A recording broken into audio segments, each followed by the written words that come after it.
Welcome back to Alberta Primetime. As if a shocking expense account wasn't enough, Albertans are learning about so-called supplemental pensions for government executives. What does our Monday Money panel from the private sector have to say? Michael Ganley is editor of the Alberta Venture magazine. Shafik Hirani is a senior director with Investors Group Calgary. And Todd Hirsch is senior economist at ATB Financial. Good evening, everybody. Thanks for being here. Thanks, Jennifer. Hello. Good evening. The Calgary Herald reports about 50 Alberta Health Services top bureaucrats are collecting $35 million in supplemental pensions. Pensions on top of pensions, perhaps. Todd, first off, what is a supplemental pension? Why have them? Are they normal? Well, a supplemental pension is something that is generally built into the contract when they hire these executives. So it's not like this is surprising news. This would have been negotiated when these executives were brought on. Now, it's understandable now when everything happens like this that taxpayers are a little bit choked. And, you know, I think they should be. But it's difficult now for the government to go back and say, okay, we're not going to pay that. These supplementary pensions were in the original contract. They've got to pay them or the government's going to get taken to court. Todd, do you see this type of scenario anywhere else? We know that some U.S. cities are literally being crippled by pension commitments. Does Alberta, other municipalities, perhaps the province, the country, face this as a broader concern? Well, yeah, and you do see this in the private sector as well. And sometimes you see some of these executives who are let go, but they, you know, let go with enormous pensions. I think one thing, and when you look at pensions in the private sector, and some of these municipalities that are looking at pension benefits, crushing them, you know, this is not a new thing when you talk about people retiring. This is a demographic shift that's been underway for 20 years or more. There's been a lot of notice about the demographic change and the pension liabilities that are going to be weighing down on governments and on private sectors. And now, if it's a demographic situation, they are going to have to deal with it. Shafik, we spoke with Scott Hennig from the Canadian Taxpayers Federation Alberta chapter. He says supplemental pensions hide compensation. Is it perhaps unethical to have them in the public sector? You know, that's a good question, Jennifer. I think these supplemental pensions are in addition to the regular pension. And the challenging thing between public and private pension plans is the public pension plan is funded by the taxpayer. So the taxpayer in Alberta, at least, has got a little bit of an issue with these public pension plans, especially when you look at the value of the liability, because a lot of these pension plans, the LAPP, the health pension, the health services pension plan, they're in what's called an underfunded liability position. So the executives are getting $1 million, $2 million, and this latest report was $35 million extra in a pension plan that's really needing to charge the pension payers more money just to get up to break even. And unlike the shareholders in private companies, the only vote we get, of course, is at the ballot box. Sometimes we can make that count, hopefully. Michael, the Canadian Taxpayers Federation also says if you want to be a top health official in Alberta, there's really only one big employer, AHS, government, not so much competition rather from the private sector. So AHS shouldn't have to compensate so richly.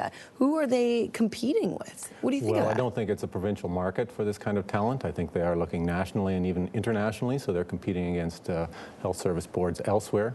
I think it's important to put in context the total compensation package that these executives are getting, not just look at the pension. There's always been a trade-off where the public sector accepts lower salaries and gets more guaranteed benefits, whether it's pension or benefits. So it's important to look at the whole compensation package that these people have had. You, with your work, might also be noticing more activity on the private side when it comes to healthcare, medical care. Yes. A burgeoning sector there for Alberta? It certainly is, and I would add that some of these private companies that we are always watching in our magazine would be pretty happy if they could get rid of some senior executives for the amount of money that the AHS is doing in this case. Wow, that's an interesting comment right there.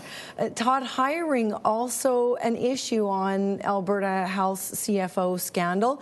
This particular CFO, Aladdin Morali, left Ontario under a similar expense cloud. AHS actually poached him from the Treasury Board. They were fighting over him, if you will. Is it that difficult in Alberta to hire top executives?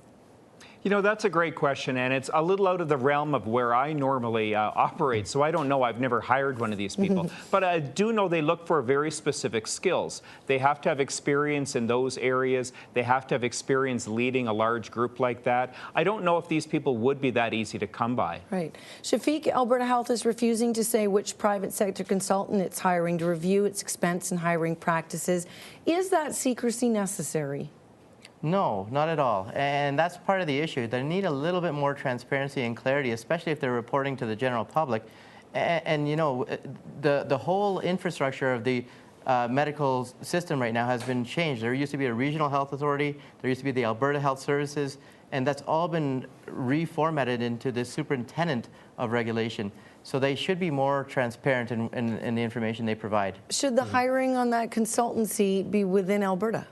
No, again, I don't think that's necessarily the case. I don't think we want to be provincial when we're looking for the kind of talent that's necessary to run that type of huge organization. Well, lots of political coverage on this story. We really appreciate your private sector perspective, all of you. And next up, an announcement that could affect the Bank of Canada's next interest rate decision. And what else our Monday Money panel is watching when Alberta Primetime returns.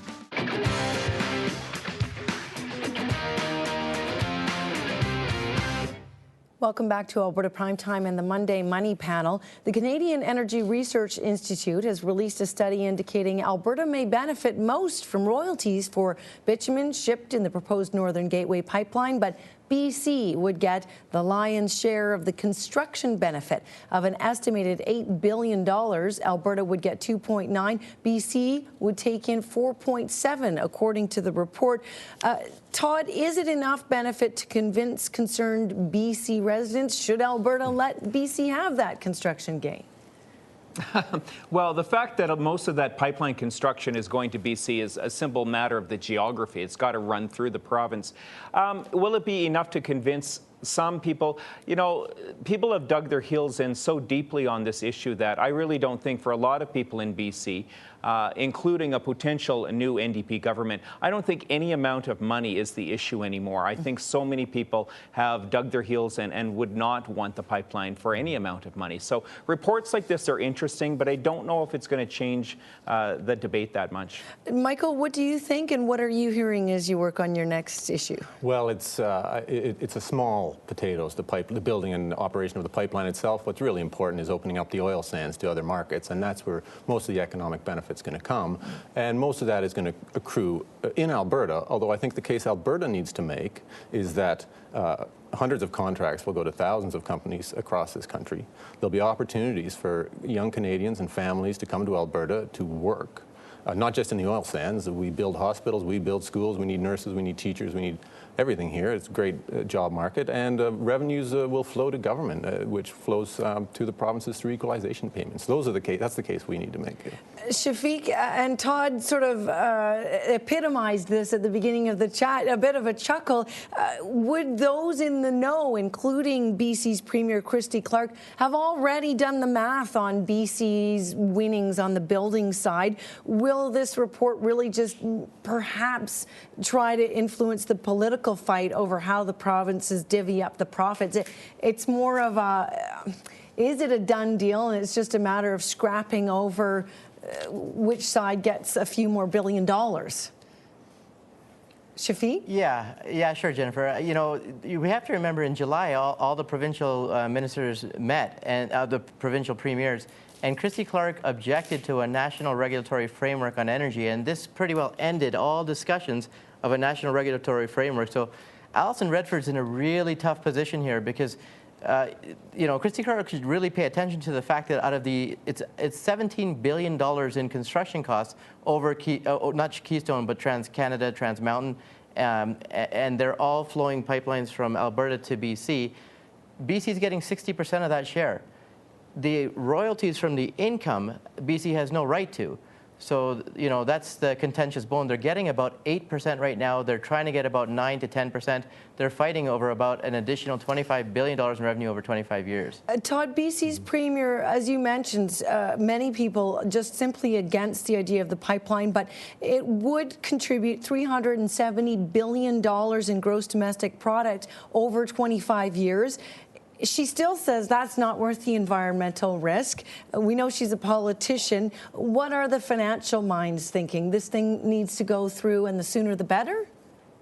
Well, I think most financial minds would say, yeah, we need this, including the federal government, who is looking desperately for a way, and I think quite rightly, to diversify Canada's trade markets. We don't want to be so dependent on one U.S. market. We're trying to get into China's market. This was a key way to try to do that. The whole situation, though, with Premier Clark in BC, however, it's turned into 100% a political game for her. The economics and the finances of it seem to be really taking a backseat. It's politics. She's trying to get reelected next year. She knows she's down in the polls. She's trying to use this as a way to differentiate herself from her political opponents.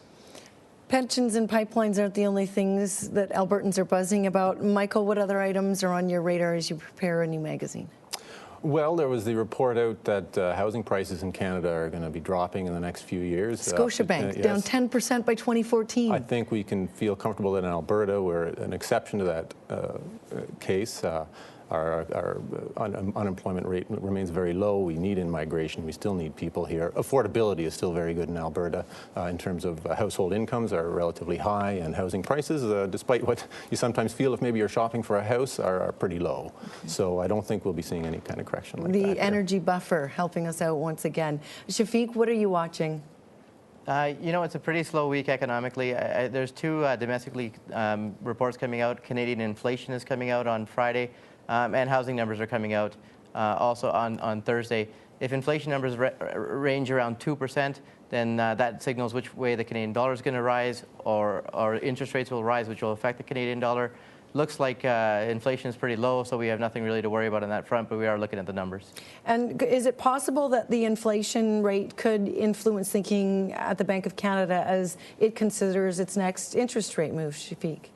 Yeah, Jennifer, that's the primary thing that Mark Carney, the governor of the Bank of Canada, looks at. If inflation, they have a target of 2%. If inflation comes in at 2.5%, then in order to stagnate the inflation rate, he has to be contractionary on monetary policy, which means he has to either raise rates or purchase bonds. We have had a long delay in that anticipated interest rate rise. Todd, German Chancellor Angela Merkel is visiting our Prime Minister Stephen Harper this week. Don't know if that interests you at all, or if there is something else as well that you're looking at.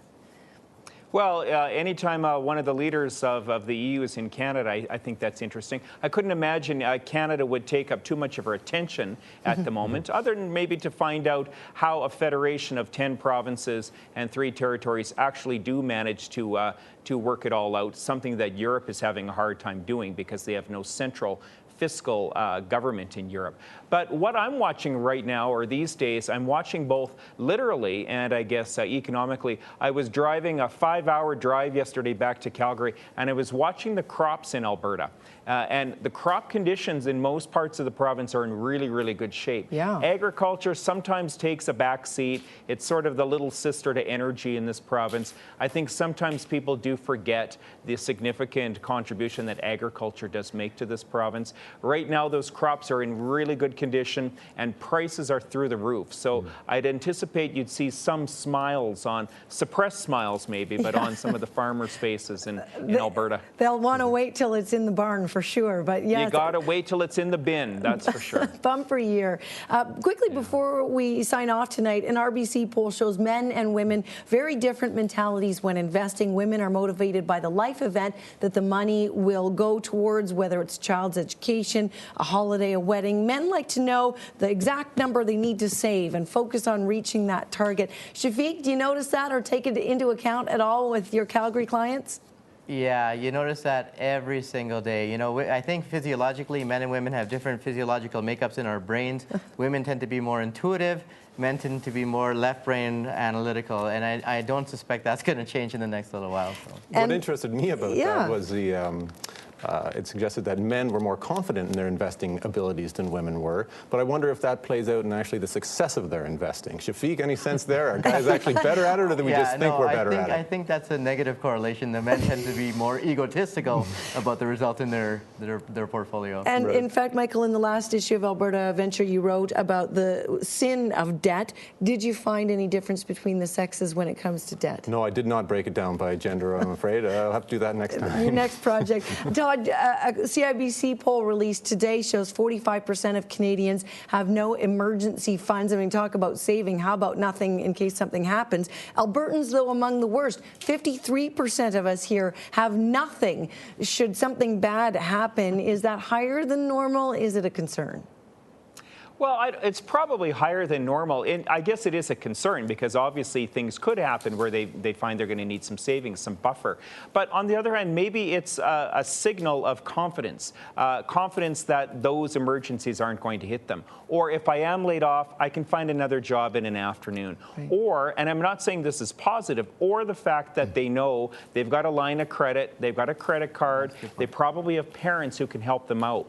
I'm not suggesting those are the best routes, but I think they're kind of building into their sort of fallback plan, what would happen in the event. Great perspective from all our Alberta panelists tonight. Thank you all for joining us. Michael Ganley is editor of Alberta Venture magazine. Shafik Hirani is a senior director with Investors Group Calgary. And Todd Hirsch, senior economist at ATB Financial.